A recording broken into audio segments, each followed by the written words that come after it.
Hello guys, what's up. तो दोस्तों, तुमने कभी सोचा है कि हमारी धरती यानी अर्थ का फ्यूचर हमारे आज के एक्शंस पर डिपेंड करता है। हमारी दुनिया तेज़ी से बदल रही है और इस बदलाव के साथ ही नए चैलेंजेस और अपॉर्चुनिटीज़ भी आ रही हैं। अगर हमने सस्टेनेबल प्रैक्टिसेस को अडॉप्ट नहीं किया तो हमारा future ecological and social crisis से भरा होगा। जी हाँ, इस वीडियो में हम इसी टॉपिक के बारे में बात करेंगे कि धरती का भविष्य यानी फ्यूचर ऑफ द अर्थ। अवर अर्थ, हमारी दुनिया, हमारा अर्थ के अलग अलग पहलुओं के एक्सप्लोर करेंगे, जानेंगे कि हमारी धरती कैसी जा रही है और हमें ऐसा क्या करना चाहिए कि हम इसे और से और बेहतर से बेहतर बनाए। जब भी हम धरती की बात करते हैं तो हमारे दिमाग में सबसे पहला ख्याल आता है एनवायरमेंटल चेंजेस का। और एनवायरमेंटल चेंजेस में सबसे पहली चीज़ आती है क्लाइमेट चेंज और ग्लोबल वार्मिंग। ग्लोबल वार्मिंग एक मेजर कंसर्न है जो हमारी धरती को इफ़ेक्ट कर रहा है। ग्रीन हाउस गैसेस के बारे में आपने तो सुना होगा, जैसे CO2 और मीथेन की वजह से ग्लोबल टेम्परेचर बढ़ रहा है और ये काफ़ी ज़्यादा हार्मफुल होता है हमारे अर्थ के एनवायरनमेंट के लिए, क्लाइमेट के लिए भी। इससे ग्लेशियर्स पिघल रहे हैं और सी लेवल बढ़ रहा है, यानी पानी का स्तर काफ़ी ज़्यादा हो रहा है। अगर ये ट्रेंड कंटिन्यू होता रहा, यानी ये ऐसे ही अगर चलता रहा, तो 2050 तक कोस्टल सिटीज़ डूब सकती हैं, यानी समुद्र किनारे। इसके अलावा एक्सट्रीम वेदर इवेंट्स जैसे हुरिकेन्स, ड्रॉट्स और हीट वेव्स भी ज़्यादा फ्रीक्वेंट और सेवर हो रहे हैं। इनका impact agriculture, water supply, overall हमारे ह्यूमन हेल्थ पर भी हो रहा है और जिसे नज़रअंदाज नहीं किया जा सकता। दूसरे पॉइंट की बात करें तो वो होता है बायोडाइवर्सिटी लॉस। जी हाँ, बायोडाइवर्सिटी लॉस को लूज होना भी एक सिग्निफिकेंट इशू माना जाता है। डिफॉरेस्टेशन यानी जंगलात को काटना, जंगलों को कम करना, पेड़ पौधों को काटना, पॉल्यूशन और क्लाइमेट चेंज की वजह से कई स्पीशीज को एक्सटिंक्ट कर रहा है, यानी कई सारे जीव जंतु को ख़त्म कर रहा है। अगर ये लॉस इसी तरह चलता रहा तो हमारे इकोसिस्टम कोलैप्स हो जाएगा या फिर कोलैप्स कर सकता है, जो कि एग्रीकल्चर और ह्यूमन लाइफ को डायरेक्टली इफ़ेक्ट करेगा, यानी हमें इफ़ेक्ट करेगा, यानी हमें इसके काफ़ी बुरे नतीजे देखने को मिल सकते हैं। जो बायोडाइवर्सिटी लॉस से नेचुरल रिसोर्सेज की अवेलेबिलिटी और इकोसिस्टम सर्विसेज जैसे पॉलिनेशन और सॉइल फर्टिलिटी भी इम्पैक्ट होती है। यह सारी चीज़ें हमारे फूड को प्रोडक्शन और वाटर प्यूरिफिकेशन को डायरेक्टली असर डालता है, यानी इम्पैक्ट करता है। तीसरी चीज़ जो बहुत इम्पॉर्टेंट होती है वो होती है वाटर स्कैरिसिटी। इसे सिंपल वर्ड्स में मैं समझाऊं तो पानी की कमी भी एक मेजर इशू बन सकती है। कई रीजन्स में fresh water resources rapidly deplete हो रहे हैं, यानी कम पड़ रहे हैं। अगर हमने अपने वाटर यूजेज को सस्टेनेबल नहीं बनाया तो फ्यूचर वॉर्स पानी के लिए भी हो सकती है, यानी पानी के लिए लड़ाइयाँ, जंगें। इंडस्ट्रियल एक्टिविटीज़, पॉपुलेशन ग्रोथ और इनसफिशिएंट वाटर मैनेजमेंट प्रैक्टिसेस की वजह से वाटर स्कैर्सिटी बढ़ रहा है। डिसैलिनेशन और वाटर रिसाइकलिंग जैसे टेक्नोलॉजीज़ को भी अडॉप्ट करना ज़रूरी है। हमें पानी को कम से कम यूज़ करना चाहिए और सिर्फ ज़रूरत का पानी ही यूज़ करना चाहिए और उसे बिना वजह नहीं बहाना चाहिए। पानी का सही इस्तेमाल ही हमारी ज़िंदगी को यानी हमें बचा सकता है। लेकिन यह सभी सॉल्यूशंस एनर्जी इंटेंसिव है और इनका अपना एनवायरमेंटल इम्पैक्ट भी होता है। नेक्स्ट पॉइंट जो है वो है, आपने बहुत ज़्यादा सुना होगा और काफ़ी ज़्यादा इसका सामना भी किया होगा। अगर आप इंडिया से हो और सर्दी के मौसम में आपने ध्यान दिया हो तो वो है, जी हाँ, पॉल्यूशन। पॉल्यूशन का लेवल भी तेज़ी से बढ़ रहा है ऑल ओवर द वर्ल्ड, सिर्फ इंडिया में ही नहीं, काफ़ी सारी कंट्रीज़ में। एयर, वाटर और सॉइल पॉल्यूशन ह्यूमन हेल्थ और इकोसिस्टम को डायरेक्टली इफ़ेक्ट करता है। इंडस्ट्रियल एमिशन, प्लास्टिक वेस्ट और केमिकल रन ऑफ से पॉल्यूशन लेवल्स इंक्रीज हो रहे हैं।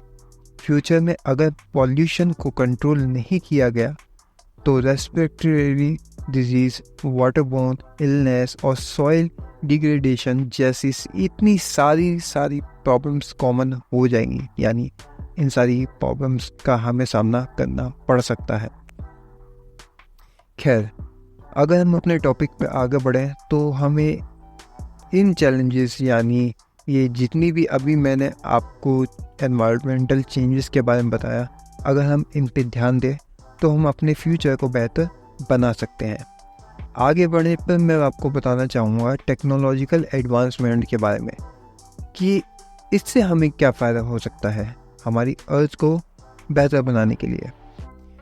तो इसमें सबसे पहला पॉइंट जो मुझे लगता है वो है रिन्यूएबल एनर्जी, यानी रिन्यूएबल एनर्जी रिसोर्सेज, यानी सोर्सेज जैसे सोलार, विंड और हाइड्रो पावर हमारी एनर्जीज नीड्स को सस्टेनेबली फुलफिल कर सकता है अगर हम इन चीज़ों का इस्तेमाल करें तो सही तौर पे और काफ़ी ज़्यादा बड़े पैमाने पे। अब हम फ्यूचर की बात करें तो फ्यूचर में टेक्नोलॉजी एडवांसमेंट के साथ रिन्यूएबल एनर्जी ज़्यादा एफिशिएंट और एक्सेसिबल हो सकती है। जी हाँ, फ्यूचर में, जो कि फॉसिल फ्यूल की डिपेंडेंसी को रिड्यूस करेगा, जो कि एक अच्छी बात है क्योंकि आगे जाके फ्यूचर में हम फॉसिल फ्यूल पर निर्भर नहीं रह सकते, ये एक लिमिट तक ही है। एनर्जी स्टोर सॉल्यूशन जैसे एडवांस बैटरीज और smart grids future energy infrastructure को इंटीग्रल पार्ट होगा। इन एडवांसमेंट से not only environmental impact reduce होगा बट इकोनॉमिक बेनिफिट्स भी हमको काफ़ी ज़्यादा मिल सकते हैं। दूसरी जो बात की जाए वो है एआई की, यानी आर्टिफिशियल इंटेलिजेंस की। एआई के बारे में मैंने पिछली वीडियो में बात कर रखी है, अगर आप डिटेल में जानना चाहते तो वीडियो जाके देख सकते हैं। तो एआई का रोल फ्यूचर में और भी इम्पोर्टेंट होगा। ऑटोमेशन और एआई से इंडस्ट्रीज़ में प्रोडक्टिविटी बढ़ सकती है, लेकिन इसका इम्पैक्ट एम्प्लॉयमेंट पे भी पड़ सकता है और जो कि पड़ेगा और जो कि पड़ भी रहा है। अगर हमने रिस्पॉन्सिबल एआई प्रैक्टिसेस को अडॉप्ट नहीं किया तो सोशल इनइक्वालिटीज़ बढ़ सकती है।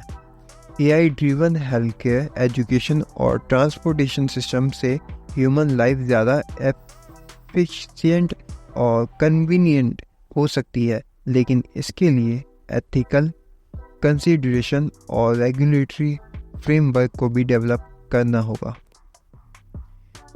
तीसरे पॉइंट की जो बात की जाए वो है स्पेस एक्सप्लोरेशन। जी हाँ, स्पेस का नाम सुनते ही हमारी आंखें चमक जाती हैं। आसमान अंधेरे में सितारे चमकते हुए इतने खूबसूरत लगते हैं और स्पेस के बारे में जितना बोला जाए उतना कम है। स्पेस एक्सप्लोरेशन भी फ्यूचर का एक एक्साइटिंग एस्पेक्ट है। मार्स और मून पर ह्यूमन सेटलमेंट्स एस्टेब्लिश करने का प्लान्स चल रहे हैं, जो कि आपने काफ़ी सारी वीडियो में और इतने साल से आपने सुन रखा होगा। स्पेस माइनिंग और स्पेस टूरिज्म जैसे कंसेप्ट भी फ्यूचर में रियलिटी बन सकते हैं, और अगर मैं गलत नहीं हूँ तो वो बन भी रहे हैं और बन भी चुके हैं। काफ़ी सारी कंपनियाँ स्पेस एक्सप्लोरेशन करवा रही है, लेकिन आगे जाके ये आम लोगों के लिए भी आम हो जाएगा। तो स्पेस टेक्नोलॉजी के एडवांसमेंट से कम्युनिकेशन, वेदर फोरकास्टिंग और नेचुरल डिजास्टर मैनेजमेंट में भी सिग्निफिकेंट इम्प्रूवमेंट आएंगे। फ्यूचर मिशन और स्पेस स्टेशन से हमारे अंडरस्टैंडिंग को भी यूनिवर्स में जानने की बहुत सारी चीज़ों को ओपन करेगा, खोलेगा। फोर्थ पॉइंट जो मैं बात करना चाहूँगा वो है बायोटेक्नोलॉजी के बारे में। बायोटेक्नोलॉजी में एडवांसमेंट से हेल्थ केयर और एग्रीकल्चर में रिवॉल्यूशन आ सकता है। Point to be noted. वैसे देखा जाए तो एडिटिंग, पर्सनलाइज मेडिसिन और सस्टेनेबल एग्रीकल्चर प्रैक्टिस से ह्यूमन हेल्थ और फूड सिक्योरिटी इम्प्रूव होगी।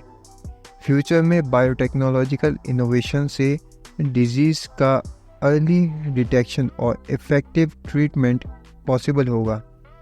जीएम क्रॉप्स और लैब ग्रोन मीट जैसे सॉल्यूशन से फूड प्रोडक्शन का एनवायरमेंटल इम्पैक्ट भी कम होगा अगर इस पे काम किया जाए तो। इस पे आपका क्या सोचना है वो आप मुझे बता सकते हो। अब इन सारी चीज़ों को देखने के बाद मेरे दिमाग में एक सवाल आता है, तो इससे हमारी सोशल और इकोनॉमिक चेंज पे क्या असर पड़ेगा? तो हम देखा जाए तो सबसे पहले जो हमारा सोशल और इकोनॉमिक चेंज आएगा वो आएगा अर्बनाइजेशन। अर्बनाइजेशन के बारे में हम बचपन से पढ़ते आ रहे हैं। अर्बनाइजेशन का ट्रेंड कंटिन्यू होगा और 2050 तक वर्ल्ड पॉपुलेशन की जो मेजॉरिटी है वो पार्ट सिटीज़ में रहेंगी। इससे इंफ्रास्ट्रक्चर, हाउसिंग और बेसिक एमिनिटीज़ के लिए चैलेंजेस बढ़ेंगे। Sustainable urban planning future cities का जो इंटीग्रल पार्ट होगा वो स्मार्ट सिटीज़ के कॉन्सेप्ट से एफिशिएंट रिसोर्सेज मैनेजमेंट और improved quality of life possible हो सकती है, या मैं कहूँ होगी। लेकिन अर्बनाइजेशन के साथ ही रूरल एरिया का डेवलपमेंट और रिसोर्सेज डिस्ट्रीब्यूशन को भी बैलेंस करना बहुत ज़्यादा ज़रूरी होगा, और ये बात हमें भूलनी नहीं चाहिए। नेक्स्ट पॉइंट जो है वो है इकोनॉमिकल इनइक्वालिटी। इकोनॉमिकल इनइक्वालिटी को एड्रेस करना भी फ्यूचर के लिए ज़रूरी होगा। अगर हमने इंक्लूसिव इकोनॉमिक पॉलिसीज़ को अडॉप्ट नहीं किया तो सोशल अनरेस्ट बढ़ सकता है। यूनिवर्सल बेसिक इनकम और वेल्थ रिडिस्ट्रीब्यूशन जैसे कंसेप्ट को भी कंसीडर करना होगा। एजुकेशन और स्किल डेवलपमेंट प्रोग्राम से इकोनॉमिक मोबिलिटी और अपॉर्चुनिटीज़ एक्सेस इम्प्रूव हो सकती है। ग्लोबल इकोनॉमी के इंटरकनेक्टेड नेचर को देख सकते हैं। इंटरनेशनल कोऑपरेशन और फेयर ट्रेड प्रैक्टिस भी ज़रूरी है। नेक्स्ट पॉइंट है हमारा जो आता है वो है मोस्ट पॉपुलर, जिससे हमारी सोसाइटी, इकोनॉमिक और सोशल लाइफ आगे बढ़ती है, वो है एजुकेशन एंड वर्कफोर्स। एजुकेशन और वर्कफोर्स भी रैपिडली चेंज हो रहे हैं। फ्यूचर जॉब्स के लिए एडवांस स्किल रिक्वायर्ड होंगी। एजुकेशन सिस्टम को रिफ्रेम करना होगा ताकि सिस्टम फ्यूचर चैलेंजेस के लिए रेडी हो सके। लाइफ लॉन्ग लर्निंग और कंटिन्यूस स्किल डेवलपमेंट को प्रमोट करना होगा। टेक्नोलॉजिकल इंटीग्रेशन और पर्सनलाइज्ड लर्निंग अप्रोचेस से एजुकेशन सिस्टम को मोर इफेक्टिव और एक्सेसिबल बनाया जा सकता है। अब इतनी सारी चीज़ें हों और उसमें हमारी सेहत का ध्यान न किया जाए तो कैसा चलेगा? तो इसी पे मैं नेक्स्ट पॉइंट लाना चाहूँगा, वो होगा health care. Health care system में भी सिग्निफिकेंट चेंजेस आएंगे। पर्सनलाइज्ड मेडिसिन, स्टेट हेल्थ और preventive care and health care access, और मैं अगर गलत नहीं हूँ तो क्वालिटी इम्प्रूव भी होगी, जो हकीकत है। फ्यूचर में हेल्थ केयर सिस्टम को सस्टेनेबल और इंक्लूसिव बनाने के लिए पॉलिसी रिफॉर्म और टेक्नोलॉजिकल इंटीग्रेशन ज़रूरी है। पब्लिक हेल्थ इनिशियलाइज और ग्लोबल हेल्थ कोलैबोरेशन से पेंडेमिक्स और हेल्थ क्राइसिस को एफेक्टिवली टैकल करना पॉसिबल होगा। अब इनमें कुछ एनवायरमेंटल इनिशिएटिव भी लेना बहुत ज़्यादा ज़रूरी है, जैसे रिफॉरेस्टेशन वो होता है जैसे इनिशिएटिव लिया जाए कि बायोडाइवर्सिटी को प्रिजर्व किया जा सके। जैसे ट्रीज CO2 एब्जॉर्ब करते हैं, हम सब जानते हैं, और एनवायरनमेंट को क्लीन रखते हैं। हमें इसे कंटिन्यू रखने के लिए लार्ज स्केल पर रिफॉरेस्टेशन प्रोजेक्ट फ्यूचर में कार्बन डाइऑक्साइड फुटप्रिंट को सिग्निफिकेंटली रिड्यूस करने के लिए काफ़ी ज़्यादा पेड़ लगाने होंगे। Community driven free tree planting programmes और गवर्नमेंट पॉलिसीज से रिफॉरेस्टेशन एफर्ट्स को स्केल अप किया जा सकता है। एग्रो फॉरेस्ट्री और अर्बन ग्रीनिंग जैसे कॉन्सेप्ट से सस्टेनेबल डेवलपमेंट गोल्स को अचीव करना पॉसिबल होगा। फिर आता है हमारा सस्टेनेबल एग्रीकल्चर, क्योंकि सस्टेनेबल एग्रीकल्चर प्रैक्टिस से फूड सिक्योरिटी इंश्योर किया जा सकता है। ऑर्गेनिक फार्मिंग, क्रॉप रोटेशन और water efficient techniques future farming का इंटीग्रल पार्ट होगा। प्रिसिशन फार्मिंग और एग्रीटेक इनोवेशन से एग्रीकल्चर प्रोडक्टिविटी और रिसोर्सेज एफिशिएंसी इम्प्रूव होगी। सस्टेनेबल एग्रीकल्चर प्रैक्टिस से सॉइल हेल्थ, बायोडाइवर्सिटी और फार्मर लाइवलीहुड भी एनहेंस होगा। अगली जो चीज़ होती है वो है वेस्ट मैनेजमेंट, क्योंकि हम जब इतनी सारी चीज़ें करेंगे तो उसमें कहीं ना कहीं वेस्ट तो बिल्कुल होगा। तो एफेक्टिव वेस्ट मैनेजमेंट से पॉल्यूशन को कंट्रोल किया जा सकता है। किससे? इफेक्टिव वेस्ट मैनेजमेंट से, जो कि रिसाइकलिंग और वेस्ट टू एनर्जी टेक्नोलॉजी से लैंडफिल्स को रिड्यूस किया जा सकता है और एनवायरनमेंट को प्रोटेक्ट किया जा सकता है। सर्कुलर इकोनॉमी के कंसेप्ट से वेस्ट रिडक्शन और रिसोर्स एफिशिएंसी को प्रमोट किया जा सकता है। कम्युनिटी पार्टिसिपेशन और पॉलिसी सपोर्ट से इफेक्टिव वेस्ट मैनेजमेंट प्रैक्टिसेस को इम्प्लीमेंट करना पॉसिबल होगा।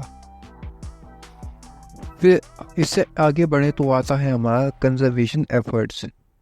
कंजर्वेशन एफर्ट्स से एंडर्ड स्पीशीज और नेचुरल हैबिटेट को प्रोटेक्ट किया जा सकता है।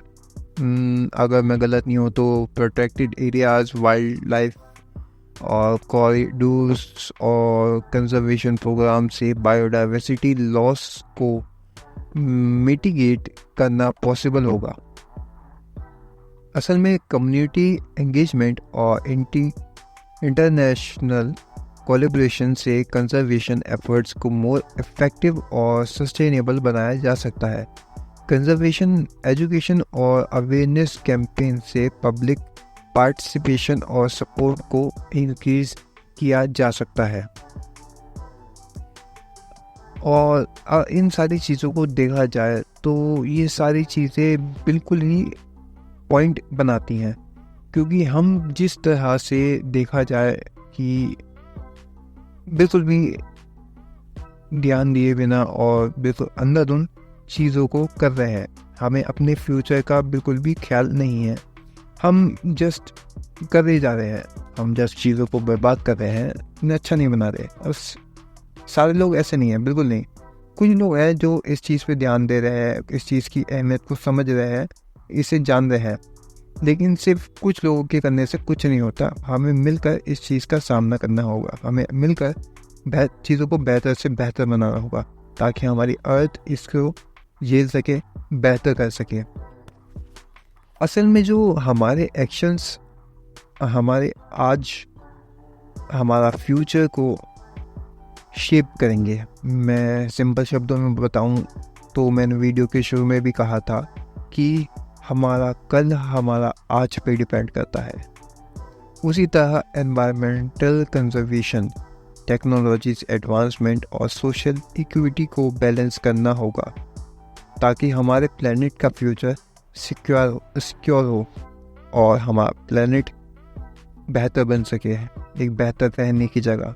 हमने जितना इसे तकलीफ पहुंचाई है, जितना इसे ख़राब किया है, हम इसे दोबारा सही करें, क्योंकि सस्टेनेबल प्रैक्टिस को अडॉप्ट करने से हम अपनी अर्थ यानी धरती को एक बेटर प्लेस बना सकते हैं फॉर फ्यूचर जनरेशंस, यानी हमारे आने वाले बच्चों के लिए, आने वाले कल के लिए। क्योंकि जब हमारा आज अच्छा नहीं होगा तो हमारा कल अच्छा कैसे हो जाएगा। हमें अपना कल अच्छा बनाने के लिए हमें आज में मेहनत करनी होगी। हमारी कलेक्टिव एफर्ट से ही हम एक सस्टेनेबल और प्रॉस्पेरस फ्यूचर अचीव कर सकते हैं।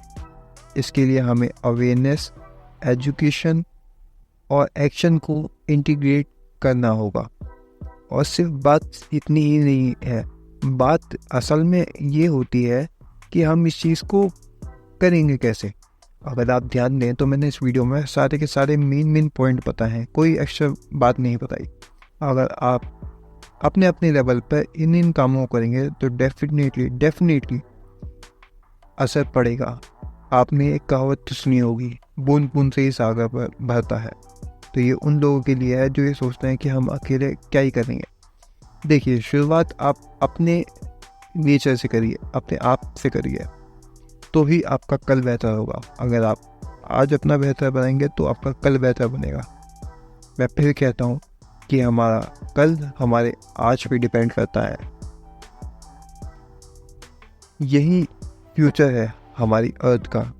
अगर हम अभी ध्यान दें और हमारी अर्थ के एक एक चीज़ पे ध्यान देकर उसे बेहतर बनाएं या सही करें, हमारे चाहे वो क्लाइमेट चेंज हो, चाहे वो पॉल्यूशन हो, चाहे वो पानी की कमी हो, फिर चाहे वो पॉल्यूशन हो, और जितने भी इकोनॉमिकल और सोशल दिक्कतें हैं, हमें इन सभी चीज़ों पे ध्यान देना होगा। हमें भी देना होगा, हमें हमारे बड़ों को भी देना होगा। It's not just you, it's just us. We have to do something, we should have to do something. तो आज की वीडियो इसी टॉपिक के बारे में थी। मैं आशा करता हूँ, आई होप कि आपको मेरी बात समझ आई होगी, आप मेरी बात को गहराई से भी लेंगे, और क्यों ना लेनी चाहिए, क्योंकि ये बहुत ही इम्पोर्टेंट टॉपिक है। फर्ज करिए आप एक घर में रहते हैं, आप सुबह उठते हैं, अपना बिस्तर नहीं संवारते, बिस्तर नहीं रखते, बस ऐसे ही उठते हैं, ना आपने ब्रश किया, ना आपने सही से नाश्ता किया, बस अब उठे, उन्हीं सोते कपड़ों में उठ के बाहर गए या घूमे, काम करने गए, पढ़ने गए, या और आके वैसे ही घर को ऐसे ही गंदा छोड़ दिया। वही आपके घर में धूल, मिट्टी, पसीना और गंदगी, सब कुछ, कीड़े मकोड़े, ऐसे ही सब इधर उधर बिखरा हुआ है। सब कितना गंदा लगा। आप जब आएंगे वापस शाम में अपने काम से, तो आप क्या देखेंगे? ख़राब बिस्तर। आपका पॉइंट ऑफ व्यू क्या बनेगा? ख़राब। आपका मूड कैसा होगा? ख़राब। ख़राब चीज़ ही ख़राब चीज़ें बनाती हैं, और अच्छी चीज़ ही अच्छी चीज़ें बनाती हैं। I hope you understand. तो मेरा पॉइंट यही है कि अगर आप चीज़ों को अच्छा करेंगे तो आपका मूड भी अच्छा रहेगा, आपकी लाइफ भी अच्छी रहेगी, और आपका आज अच्छा रहेगा तो आपका कल भी अच्छा रहेगा। यानी अपना फ्यूचर बेटर बनाने के लिए अपनी अर्थ को बेटर बनाइए, और मेरी बात को पे ध्यान ज़रूर दीजिए। ऐसी इंटरेस्टिंग वीडियोस को देखने के लिए आप मेरे चैनल को सब्सक्राइब कर सकते हैं, लाइक कर सकते हैं, शेयर कर सकते हैं अपने फ्रेंड्स और फैमिली के साथ अगर करना चाहें। बाकी आपका सपोर्ट और प्यार मिलता रहे, मुझे भी खुशी मिलती रहेगी। बाकी मैं और बस एक बात कह के ख़त्म करना चाहूँगा कि हमारा कल हमारे आज पे डिपेंड करता है। मिलूंगा मैं फिर से आपसे एक नई वीडियो में। तब तक के लिए keep learning, keep growing, bye.